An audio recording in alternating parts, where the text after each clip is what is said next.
राम को आर्य कहा जाता है। आर्य अश्व और गाय का पान करते थे। शिक्षा नीति जो भारत में लागू हुई वही सबसे बड़ा घोटाला है। आप मानो ना मानो, भारत में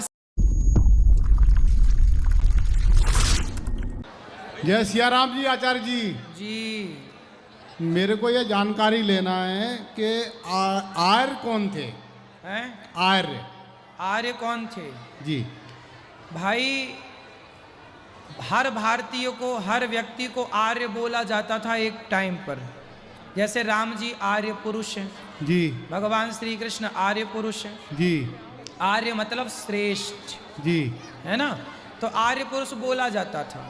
जी जी, सबको बोला जाए। जैसे ये आर्य पुरुष है, मतलब जैसे बोलते हैं श्रीमान, श्रीमान बोलते हैं ना, श्रीमान संबोधन है आपके लिए।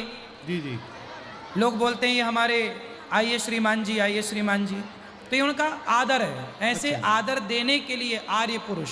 क्या आर्य श्रेष्ठ। जी आर्य अश्व और गाय का पान करते थे? ना तो अश्व और गाय का पान करते थे? नहीं नहीं नहीं, क्या बात कर रहे हैं? राम को आर्य कहा जाता है। जी, मैंने एक पुस्तक पढ़ी थी, यूपीएससी भारत का इतिहास, पेज नंबर 79, उसमें दिया कि आर्य अश्व और गाय का पान करते थे, जो बिना दूध देने वाली गाय है।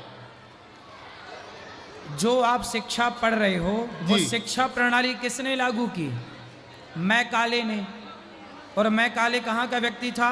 इंग्लैंड का। जी भारत में जितनी भी शिक्षा नीति आप पढ़ रहे हैं, ये शिक्षा नीति किसने लागू की? अब आप तो ये भी पढ़ रहे हो कि जो जीता वही सिकंदर। आपको तो गलत भी पढ़ाया जा रहा है। कितनी सारी मैकाले की द्वारा शिक्षा नीति जो भारत में लागू हुई वही सबसे बड़ा घोटाला है। आप मानो ना मानो, भारत में सबसे बड़ा घोटाला है शिक्षा का।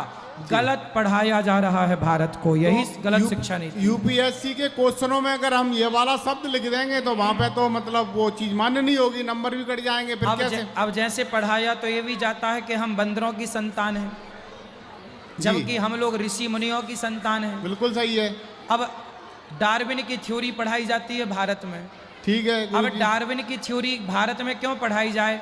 भारत में तो तुलसीदास जी की चाणक्य की थ्योरी पढ़ाई जानी चाहिए, ऋषि मुनियों की, महापुरुषों की थ्योरी पढ़ाई जानी चाहिए। डार्विन को पढ़ाया जा रहा है। अब है तो वो गलत जो लिखा है, लेकिन अब नंबर ना कटें इसलिए वैसा बच्चे लिखते हैं।